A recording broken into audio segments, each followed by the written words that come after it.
По эпидемиологической обстановке могу сказать, что у нас сегодня достаточно большое количество людей прибавилось за сутки вновь зараженных. Это 63 человека, из них 60 город Якутск. При этом по городу Якутску цифра вроде большая, но вместе с тем 34 это студенты с ВФУ, которые были уже на обсервации именно из того общежития, в котором была у них первоначальная вспышка коронавирусной инфекции. То есть это уже как бы в ходе работ по локализации данного очага вот эти студенты тоже выявлены, все абсолютно бессимптомные.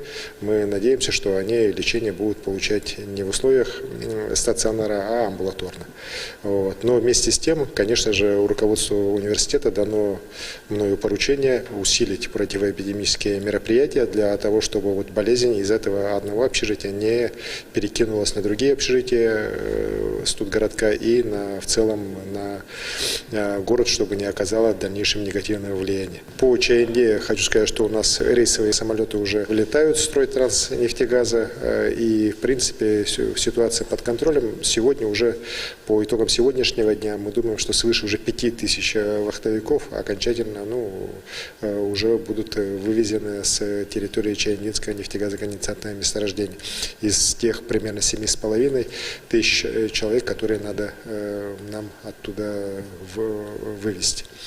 Что касается ситуации по паводку, то сегодня основной паводок по реке Лена идет в границах Намского улуса.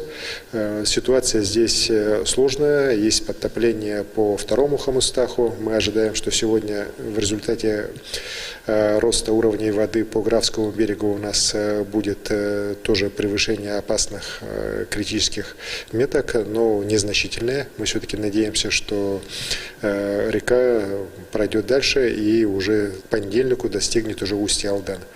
По Алдану ледоход идет в принципе нормально, были заторы под Хара-Алданом, но сейчас мы видим, что там уже идет ледоход, затор прорван. Вот. По другим рекам ситуация нормальная, никаких серьезных проблем по паводковой ситуации нету.